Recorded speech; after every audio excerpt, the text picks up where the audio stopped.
So moving things along, I'd like to now introduce our guest speaker for the day. I'm very pleased to introduce Beth Gardner, who is an American journalist based in London.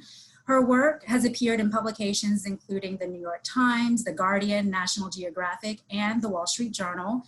These days, she focuses mainly on stories about environment, health, and sustainability, but she's written about everything from politics, education, and feminism to food and the arts. Beth has spent 10 years as a reporter for the Associated Press, based first in New York and then in London.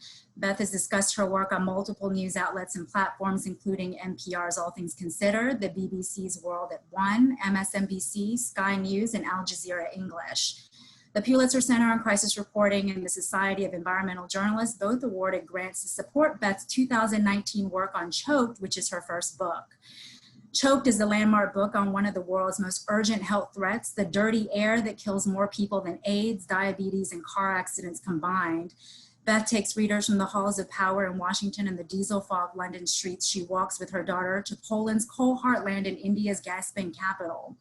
We hear the stories of those whose lives are shaped by air pollution, whether they know it or not, and meet the scientists who have transformed our understanding of its effects on the human body. It's a sobering tale, but one infused with hope, as Choked makes clear that we hold the power to build a cleaner, healthier future.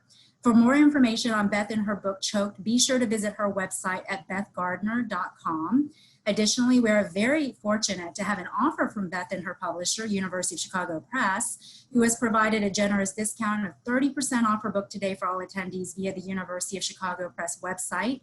The code is CHOKED30, and we'll provide the link in the chat box along with the discount promo code. So without further ado, let's welcome journalist Beth Gardner, who will be presenting on pollution in Poland and China, challenges and solutions.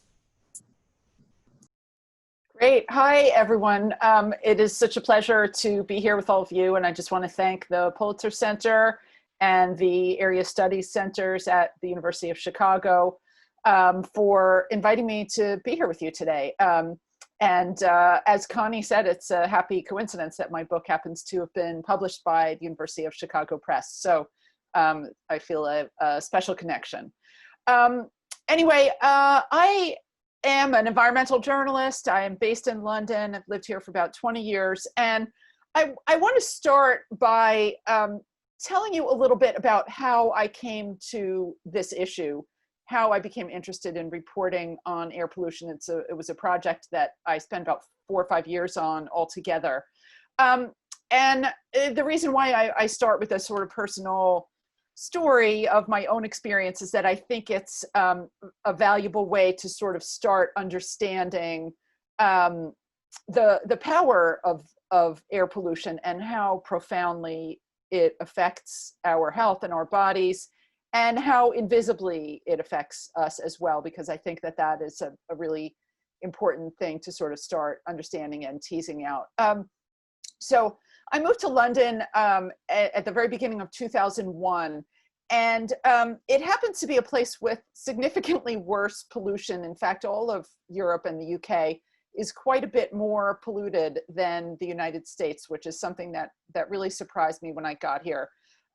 Or it took me a long time to understand, actually. But what I noticed as soon as I did come to London was that when I walked outside on the street, you know, on a busy road, or even a sort of, you know, not necessarily a huge thoroughfare, but just any place with a few cars going by, was that I sensed this kind of a thickness and a smell and almost a taste in the air of a traffic exhaust and fumes. And you know, I would find even just a few minutes walking outside, I could end up with a little bit of a headache or kind of a feeling of lightheadedness. It was not something I had ever noticed in New York, which was where I lived before, and obviously not a, you know, place that's free of traffic and vehicles by any stretch. So it always bothered me. It kind of puzzled me, but it was not something that seemed to be on anyone's radar screen at all. I didn't see articles in the news about air pollution. I didn't hear people talking about it. So eventually I kind of just pushed it to the back of my mind, and I figured, you know, it's just a nuisance, or it's me. I'm kind of this oversensitive American imagining things that aren't really there. And that was kind of that. And I went on with my life. about 10 years later, I happened to be working on a story as the 2012 London Olympics were approaching that sort of touched on the issue of air quality vis-a-vis the athletes. And in the course of reporting that, I had occasion to sit down and spend a little bit of time Googling and reading some of the science of air pollution and its impact on our health and our bodies. And it really didn't take more than a few minutes for my jaw to start dropping. And I think you would experience the same thing if you start Googling air pollution and health, because it is really shocking. And I think there were two things that sort of caught me by surprise. One was just the power and the scale of the ways that air pollution affects our health. And the other is the variety of the ways it affects our health. And so in terms of that power, if you start reading about air pollution and health, you very quickly start to come across a lot of numbers, which are estimates of how many premature deaths are caused every year by dirty air. Globally, that number right now, according to the World Health Organization, is 7 million people every year. In the US, upwards of 100,000 people every single year are dying from the effects of the air that they breathe. And in London, where I live, just in one city, it's about 9,000 people every year.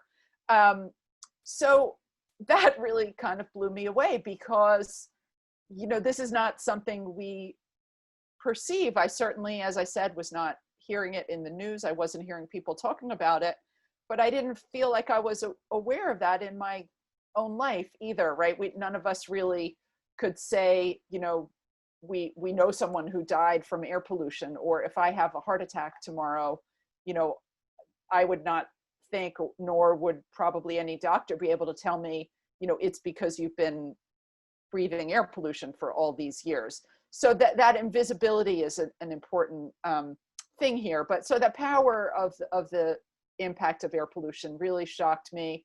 And the other thing that I was stunned by was the variety of the ways in which pollution affects our bodies. So I would have been, very ready to believe, and I think most people would be, that, dirty air is gonna make things worse for you if you have asthma, or that it could cause breathing problems or even maybe lung cancer.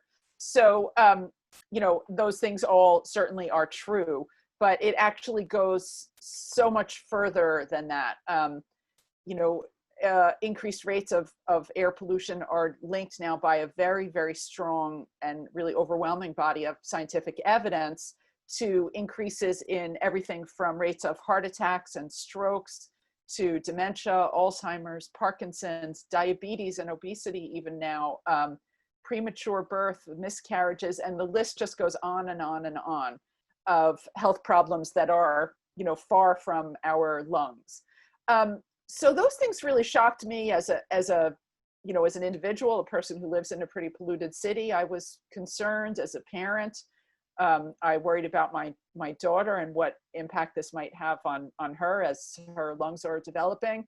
And the next sort of step of that was that as a journalist, this really struck me as a really, really big and important story that was not getting the attention it deserved. I think we could all understand that if anything else was killing 7 million people globally year after year after year, we would be talking about it all the time. But with air pollution, it has this kind of background kind of quality. We don't really think about it. We don't focus on it. We can't necessarily see it in our everyday lives.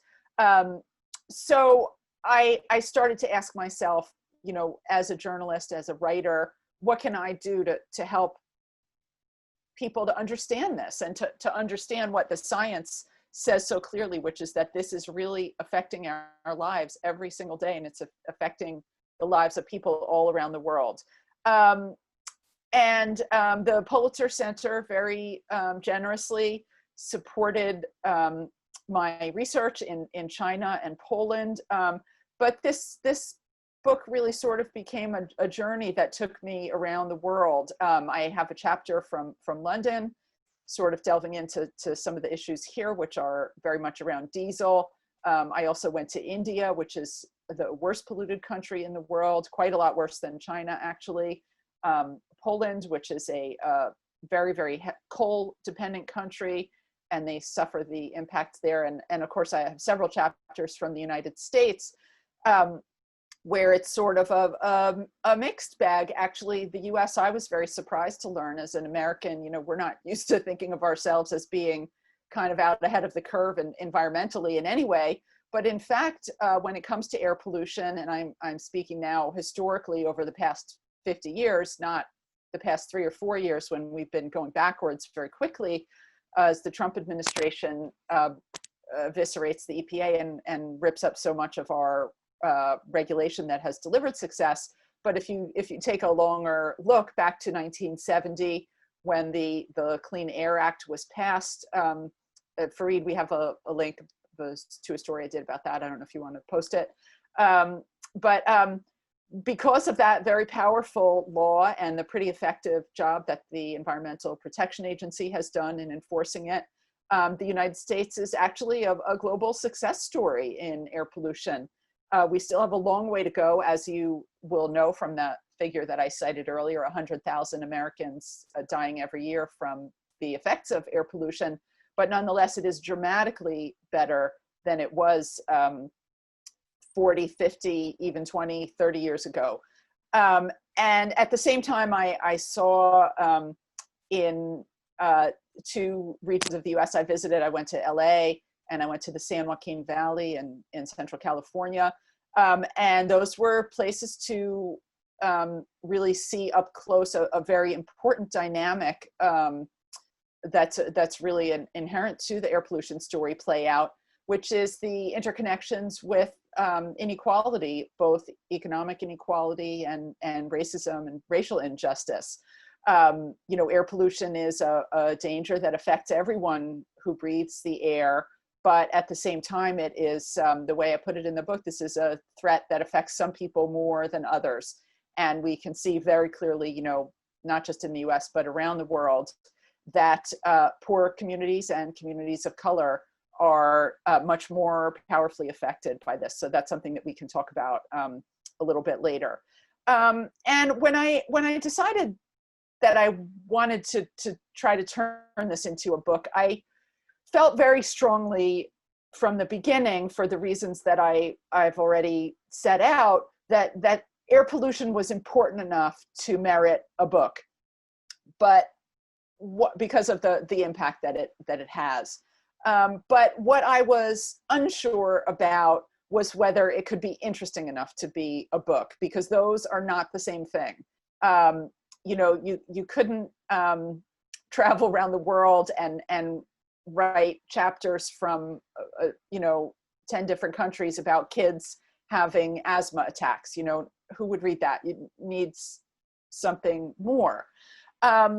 So I set out to sort of find the stories, the human stories that could kind of bring this to life. And Fareed has links to some excerpts from the book that were published online, where I have an opening chapter that tells kind of the stories of some of the scientific breakthroughs and the scientists that helped us to understand how this affects us. And wherever I went, I tried to tell those stories, whether it was the stories of researchers and scientists, or the stories of people who are affected by air pollution, or the stories of the activists in so many places I met who are fighting for a better future and fighting for cleaner air.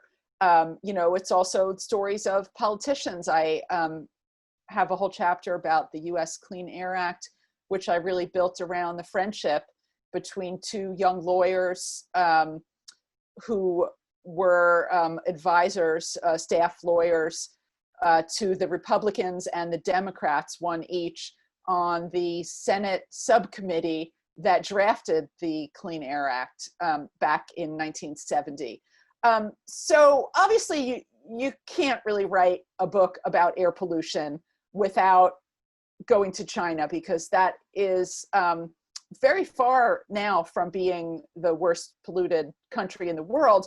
But it, certainly has become kind of the poster child of air pollution, and Beijing and Shanghai are cities that people think of very quickly when you start talking about air pollution. But I didn't really want to go to China and just write articles and write a chapter about how bad the air is there, because I felt that there was a more complex story to tell. And in every place that I went, I tried to sort of find a different facet of this story to tell. As I was saying earlier, I wanted to find out whether this subject could be interesting enough to be a book. And I very quickly realized that it was actually interesting enough to be a book that hopefully people would want to read. And the reason why I felt that is that I started to see, as my reporting got underway, that wherever I went, air pollution really intersected as an issue with the most important problems that societies are grappling with. And maybe this is a way in for your students, because it does connect to really all of the biggest issues that we are focused on today. So as I said, it is very much intersects with issues of economic inequality, of racism and racial justice. It is very powerfully interconnected with sort of the role that we want our government to have, how we balance private profit against the public good, and how, what we want our government to do to, restrain bad corporate actors and corporate abuse. It intersects obviously very much with climate change, both in coming from the same causes and sharing some common solutions. And in China, interestingly, I found that it intersected very much with questions of free expression and censorship, which are some of the most profound issues facing that country. So what I learned in China was that, this is obviously a country with a history of a very significant air pollution problem. We were speculating and guessing earlier on in the chat about what causes China's air pollution. You all put out a lot of different ideas, from vehicle exhaust to coal power plants to industry. And basically in China, it is all of the above. But the overwhelming contributor to the dirty air that people in China are living with, and the death toll there is upwards of 1.1 million Chinese people every year dying from the terrible air that they're breathing. The overwhelming contributor is coal. Coal-fired power plants and heavy industry, whether it's factories making cement or steel or cars or glass, or all of the materials that have sort of driven China's economic success and its growing prosperity in recent years. It's huge infrastructure and real estate booms built on cement and steel that are coming from these very highly polluting factories. Its exports and everything that we know China is making and sending out to the world. By the way, not just the stuff that comes out of the smokestack, but the ships that come into harbor along the East Coast, the big cities of China, to pick up all that freight and all those huge containers that are going to be traveling to New York and London and LA and Oakland, and making their way to all of the places that we shop and buy them. So there's a tremendous number of different contributors, but coal is really the biggest one.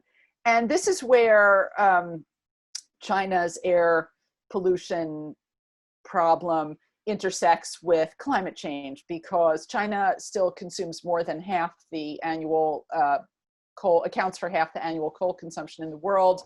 Coal is not only an incredibly dirty and very toxic fuel that has all kinds of terrible impacts on the health of the people who breathe that smoke, but it is a major, major driver of climate change.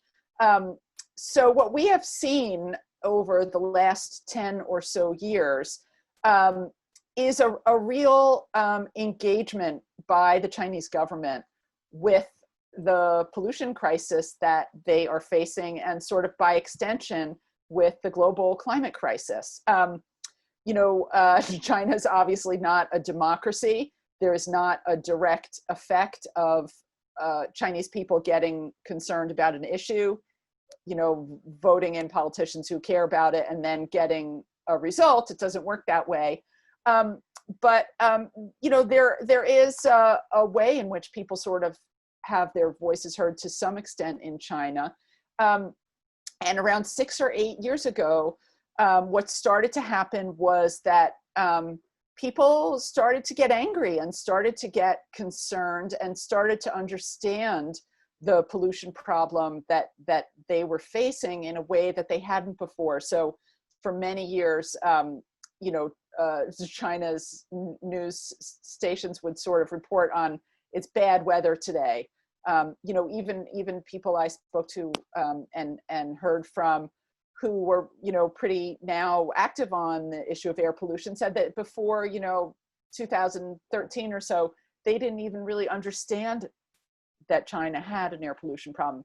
So there was a big uptick in public concern, which was driven by social media, people sharing pollution readings on social media, and Chinese people, particularly the sort of urban middle classes, educated people, which if anyone has any kind of a voice in China, it is that group, people began to get, concerned and angry. And it reached a point where the Chinese government, I think started to feel that this was something that potentially had the ability to sort of destabilize politics, to bring people out into the street and maybe even threaten the leadership's hold on power. So they decided to actually do something about it.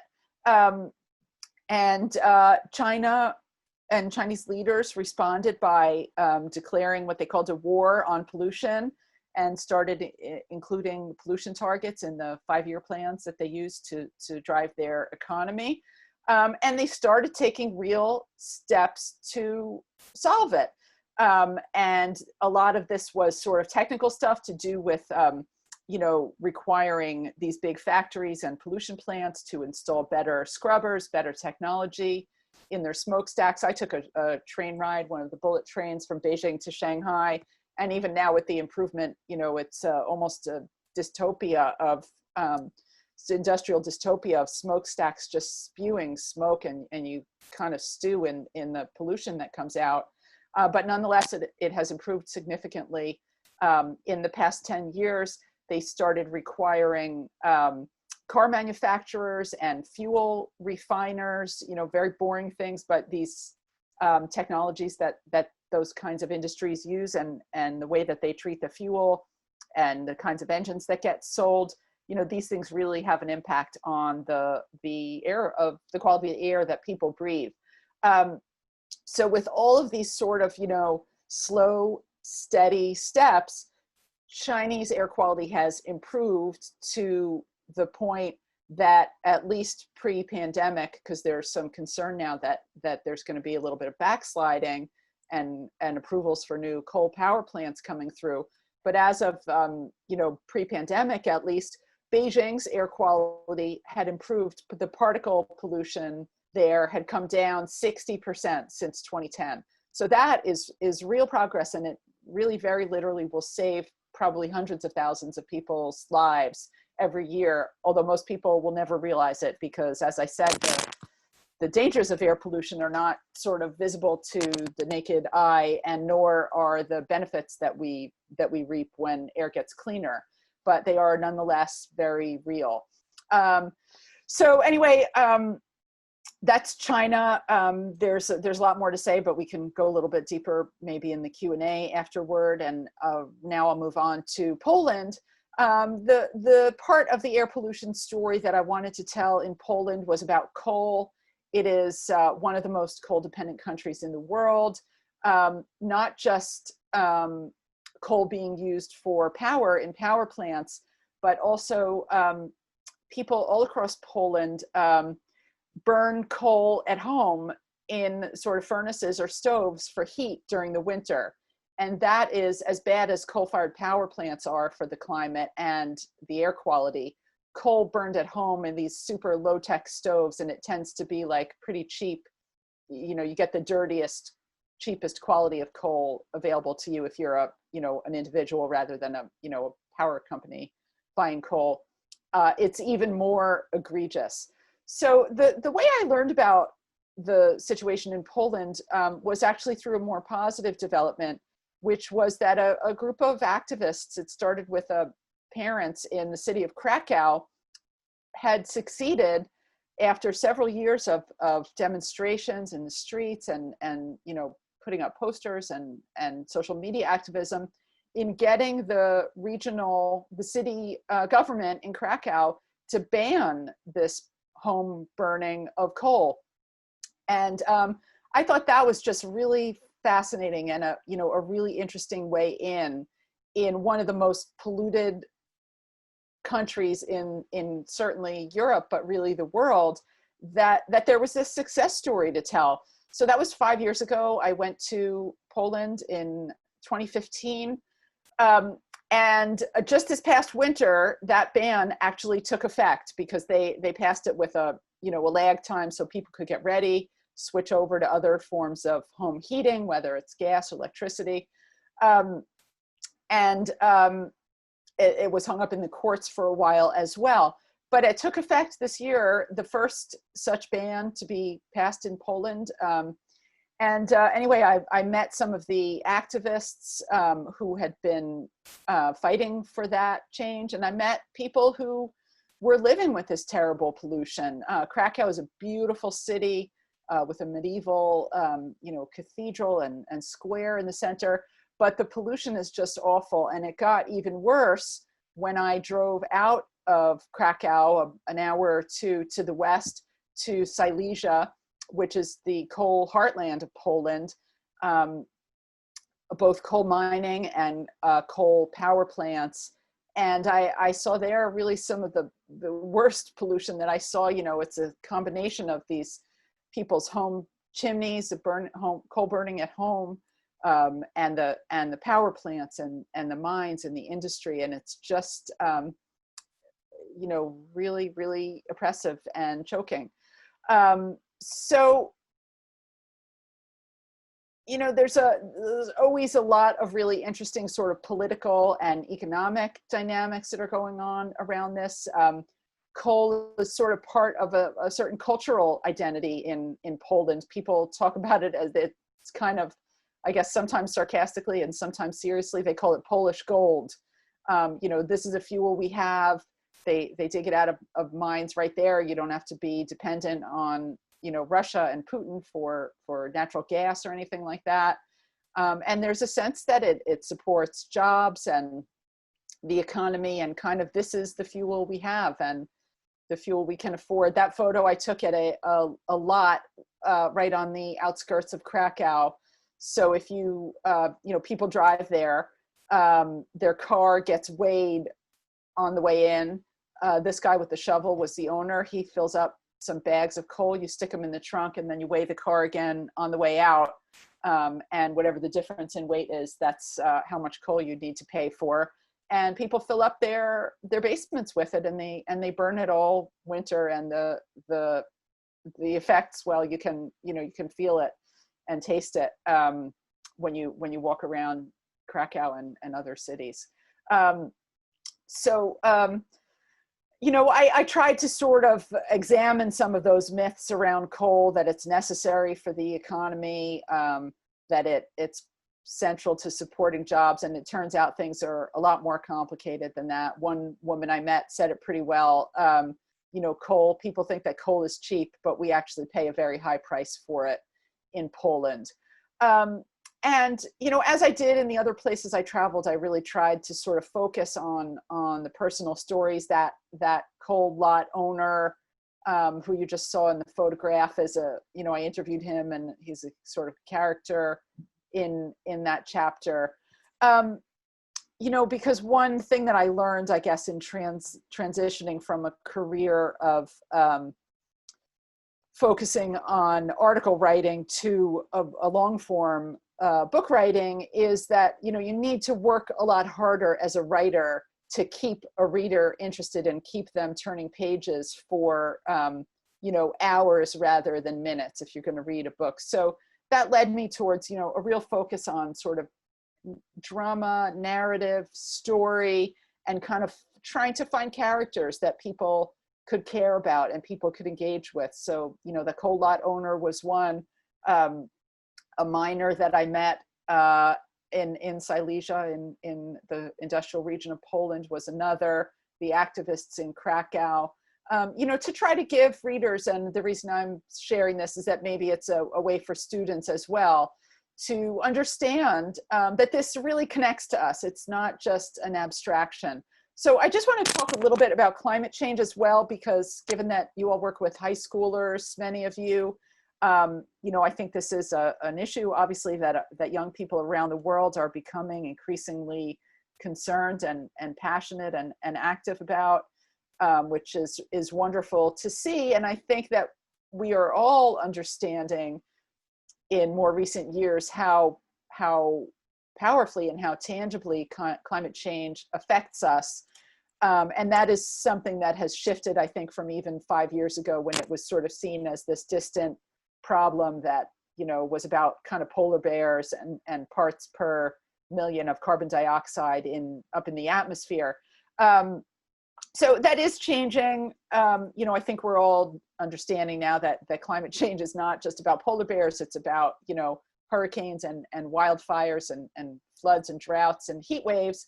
But at the same time, I also think that climate change still has a certain, abstract or distant quality for many people where we think it doesn't really affect us or it's not part of our lives. And that was another reason why I really wanted to spend so much time reporting on air pollution. Because, I think even if it wasn't connected with climate change, anything that kills 7 million people around the world every single year is, worth journalistic attention. It's worth a story, a book on its own. But the fact that this is so deeply interconnected with climate change gives it so much more importance and so much more power to me. So obviously the thing that connects these two crises, climate change and air pollution, is fossil fuels. The coal, oil, gas, diesel that we are burning every day and that our economies around the world are built on, we know now are driving us really to the brink of a very serious climate crisis.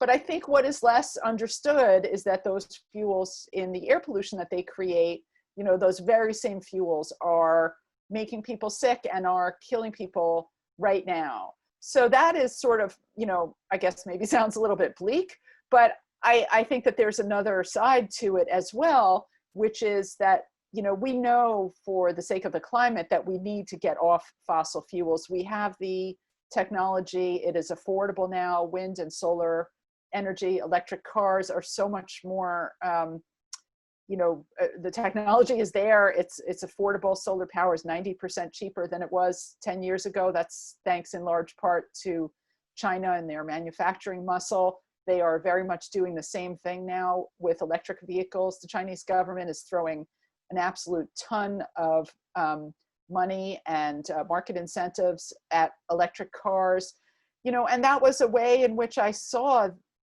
China was a very powerful place to see that dynamic playing out.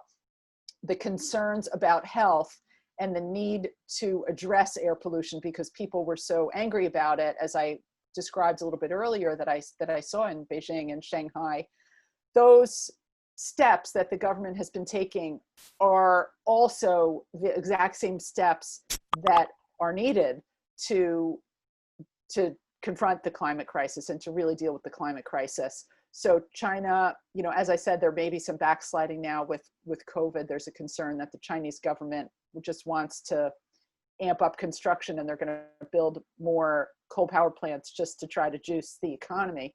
But, you know, up until very recently, at least, the Chinese government was scaling back new coal power constructions at coal power plant construction and throwing an absolute ton of money, the world's biggest ever investment in clean energy, in wind and solar power. So this has huge consequences for the climate, and you can see that dynamic play out in other places too. This shift that we need to make away from dirty fossil fuels and towards clean energy is, you know, going to save people's lives and spare our health right now. And it's the stuff that we need to be doing to, you know, head off a real climate catastrophe. So I think that's a sort of more hopeful way to look at it. And I think I'm going to wind it down there so that we can spend some time on questions.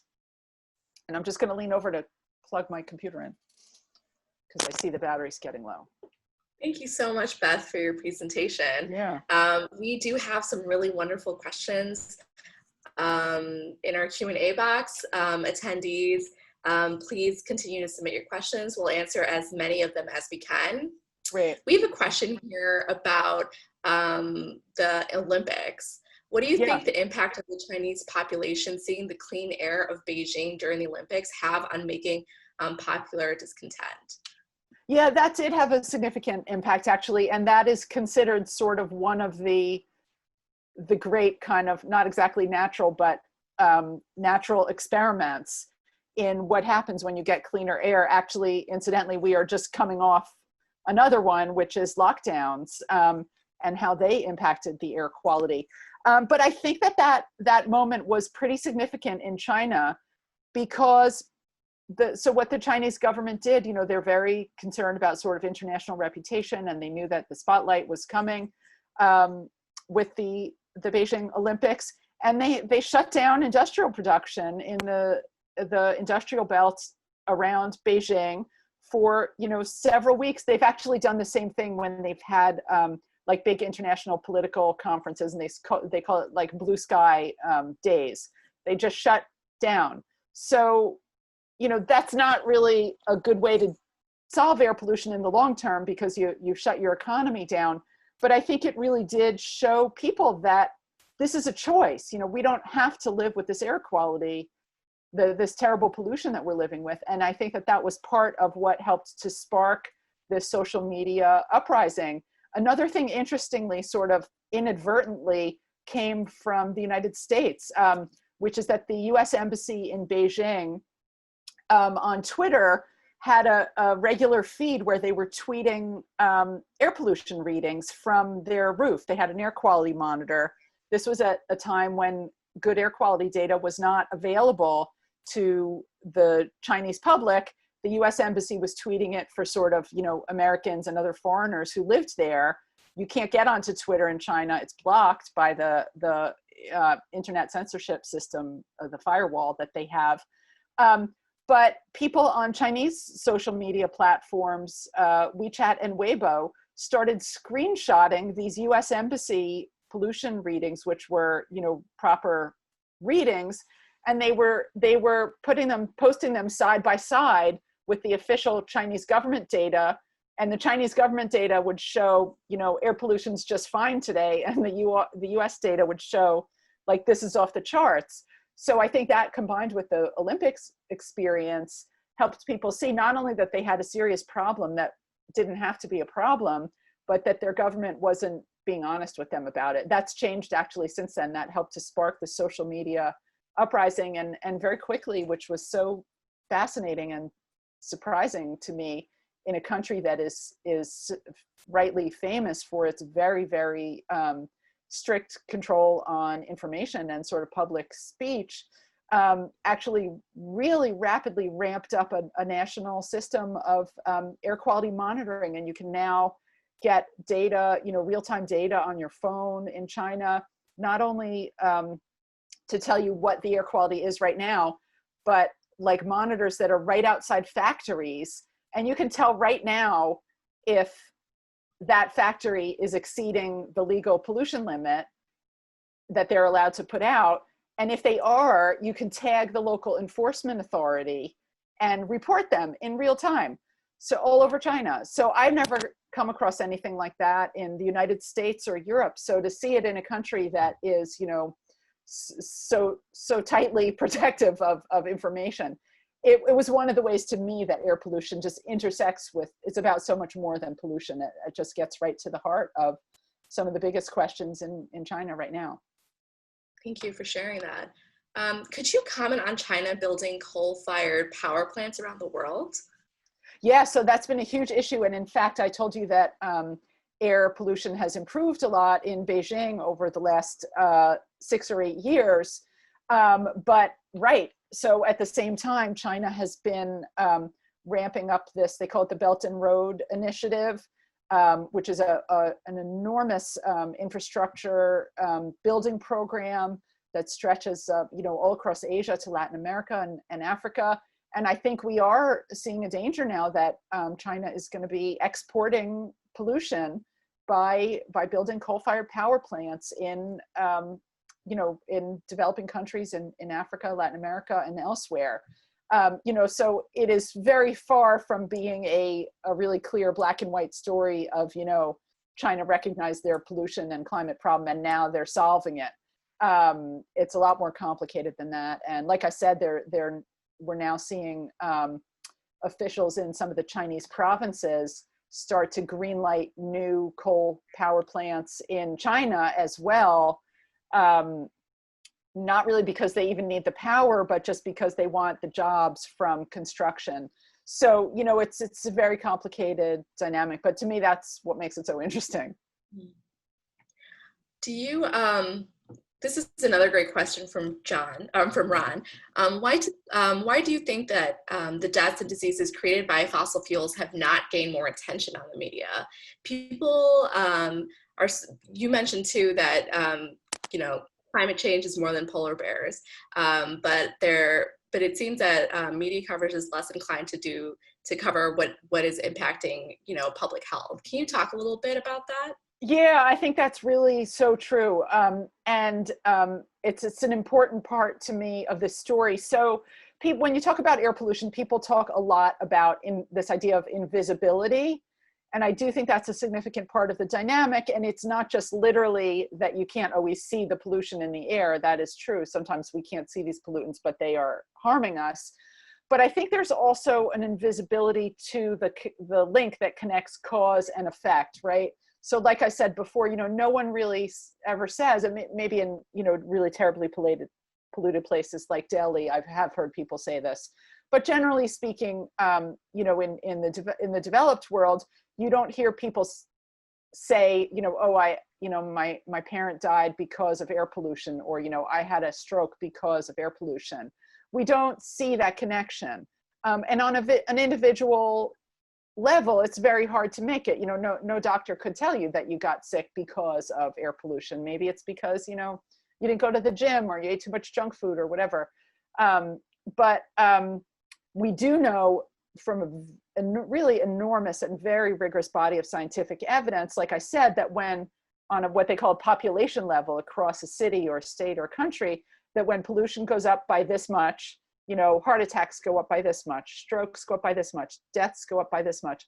But we can't see that with the sort of naked eye of a non-epidemiologist. You need to sort of consult the studies to see that. So I think that is part of why this has really been pushed to the back burner. The other side of that is that the politicians who really take steps to deal with air pollution, and similarly for climate change, you don't sort of get credit, right? Like nobody is voting based on the fact that like, oh, I'm so glad that, my kid didn't get asthma because of this law that I never heard of that was passed 30 years ago, and some regulation. It doesn't work that way. But I think it would also be negligent not to say that there's another reason why we're not talking about this enough, and that's about air pollution and climate change. And that is the tremendous political and economic power of the fossil fuel industry, right? There is a huge industry that is existentially vested. Their entire business model is based on continuing to sell us oil and gas and coal, and continuing for there to be a market for that. And, you know, obviously in the United States and many other countries, we know that those kinds of industries, you know, spend a lot of money on politics and elections, and a lot of, you know, politicians, the Republican Party pretty much is just doing the bidding of the fossil fuel industry. And, you know, I think we're all familiar with the idea of climate science denial in the way that that has been funded by fossil fuels, these big ExxonMobil and all the other companies. But interestingly, we're also seeing in the last couple of years, air pollution denial. So the same fossil fuel interests are now trying to challenge and unpick the very, very rigorous body of research that demonstrates the health connections between fossil fuels and air pollution, the health impacts of those, because those studies are used to justify regulations that impose costs on these companies. So they're trying to challenge the science. And I think that's pretty dangerous. Yeah. I want to share this question from Kelly. Had it right in front of me. I'm so sorry. What are your thoughts regarding the history of UN Climate Summit? Is it possible for countries to collaborate to promote authentic change for the future? Yeah, I mean, it's been a disappointing process. You know, it's 25 some odd years since the Kyoto Protocol was passed back in the 90s. You know, emissions and have only continued to increase since then. Copenhagen was a huge disappointment. You know, there's been a lot of times where sort of hopes have been raised and then dashed. The Paris Agreement was very significant, and I think that showed, you know, the potential. This is an international problem. It's not something that any one country can solve alone. You know, one thing I heard a lot in my pollution reporting when I traveled, you know, apropos of air pollution, but also of climate, is, you know, well, why should we stop using coal or oil or gas? Why should we spend money on this? Because, you know, other countries are not. We are, you know, in Poland, they would say, oh, we're only 1% of global emissions. Like, look at Germany. They're so much richer than us. They're still burning coal. There's this you know, sort of problem of the commons, I guess, where nobody wants to stop until everybody stops. No one wants to be at a competitive disadvantage. So I think that's why these international processes are so important. It's a problem that requires multilateral cooperation. But you know, we're not where we need to be so far. Paris laid a good groundwork, but you know, it's not nearly ambitious enough. In what ways should we work together? In what ways should countries work together? Well, I don't know that anyone has really found a better solution than this kind of multilateral diplomacy. But, you know, there have been sort of more bilateral agreements as well. And in fact, the Paris Agreement, the thing that really paved the way for that was a really significant agreement that President Obama struck with China about a year before. I think it was back in 2015. That both the US and China agreed to start reducing their emissions. And neither one wanted to do it without the other one. You know, that helped to lay the groundwork really for the Paris negotiations and for that agreement. You know, but as I was talking about, even though obviously the US is trying to pull out now of the Paris Agreement, depending on what happens in November with the election, you know, China in many ways has been pushing forward, less because of necessarily a concern about carbon emissions, but possibly more because of a concern about health. So that's why I think it's so important to understand not just the CO2 impact and the climate impact of fossil fuels, but also the health impacts, because then countries really do have some motivation to take steps on their own. And there's a huge justice aspect there too. I think this is a really important part of the conversation. You hear people talking about environmental justice and also climate justice. One thing I heard a lot in India, for example, is, why should we stop burning coal? The average Indian has a carbon footprint, I can't remember, 1/17 or even less than that of the average, European, let alone American. Why should we stop burning coal? Why should we not buy cars? You have built your country and your economy, and you enjoy the conveniences and the benefits that come with fossil fuels. And that is a very powerful argument. It's hard to really have to respond to that. So in terms of kind of international, sometimes this comes down to payments and wealthier countries creating funds to help poorer countries to ramp up with cleaner technologies. But we see that within countries as well. We know that air pollution and climate change both are very deeply interconnected with both economic and racial inequality. And I did an interview recently for the Yale Environment 360, an online magazine, with an activist in Brooklyn who was talking to me about why racial justice has to be a central part of climate justice, and that you can't have one without the other. And her group in Brooklyn works on energy cooperatives where they're having a community-owned solar installation. And people not only get the benefit of clean, cheap energy, but they actually have ownership. And it's turned out to be really helpful in the time of COVID as well, when it's wasn't the shock that they were expecting, but it's a different kind of shock where people need money and we want clean air because we're having respiratory problems. And so some of these kinds of solutions can help to make us more resilient, even to unanticipated kinds of dangers. Thank you, Beth. We have a great question from Gloria. With so many issues in the world today, students are understandably discouraged. Yeah. How can we give students hope and a realistic path to change in terms of pollution, which has an impact on climate change? Yeah, absolutely. I mean, I worry about that. I have an almost 13-year-old daughter myself, and she's really interested in climate change, and I've spoken at her school about it. And kids are so interested in it, but I do get worried, like, gosh, this is really, like, I have trouble sort of coping with the climate change news emotionally as an adult and a journalist. For kids, I think it can feel quite scary.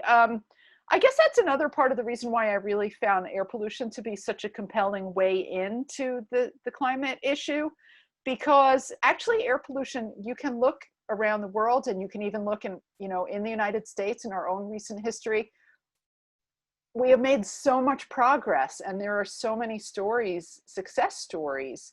This is not an impossible problem, air pollution. We know what works, really science-based regulation and effective enforcement is what has driven so much progress in the United States. Over the past 50 years, literally the improvements in our air quality in America since 1970 have saved trillions of dollars, and have the benefits of those improvements have outweighed the costs by dozens of times, by 45 times one estimate had it. So, we'll actually save money in the long run. There are solutions out there that are, available, that are affordable, and it's a question of political will. So, I think it's great how much attention the teen activism is getting, and the school strikes and Greta Thunberg and all of that. But I also feel like as adults, it's not fair for us to put the burden on kids of saving the world. You hear a lot of this sort of, oh, your generation, young people, you're going to save us. It's not on them. It's on us. It's on people in power, government leaders. This is about, this is about money, and it's about power, and it's about political will. But it is doable. This is not an impossible problem. And the thing that to me was so powerful about air pollution is that even every increment of improvement, even if you get the air a little bit cleaner, you're literally saving people's lives almost immediately. In London, where I live, the mayor last year introduced a charging system to try to discourage the dirtiest old diesel cars out of the city. And literally, overnight, the air quality improved. Not enough, but, some. And that will literally translate into, fewer asthma attacks and heart attacks and fewer deaths. So to me, that's offers some hope because, we can see results and it doesn't have to be perfect, but just better is good. Thank you. We have so many great questions, but unfortunately we only have time for one more.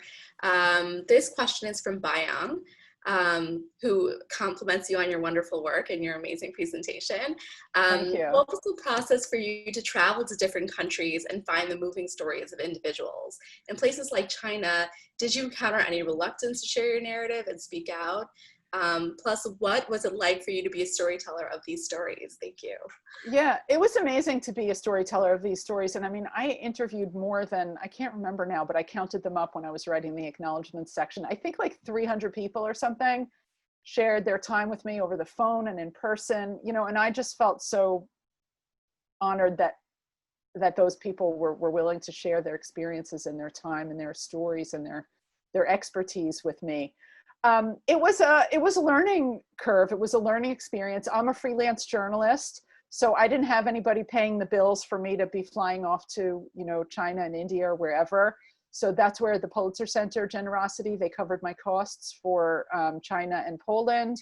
I applied also to the Society of Environmental Journalists, which paid my trip to India. And in those three places, not anywhere else, but in those three, I had to hire a translator and a research assistant to help me. It was hard, and you need to interview a lot of people. One thing I really realized over the course of my reporting, India was the first trip I did. And I don't know, I interviewed like so many people, and I just spent all day, every day reporting. I was there for 2 weeks. And that was great. But then I came home with so much material. It was really hard to sort through it. But China was a later trip in the process, and I had already started writing some book chapters by the time I went there. And it changed my reporting, because what I realized is that I don't need to interview every single expert who knows anything about air pollution.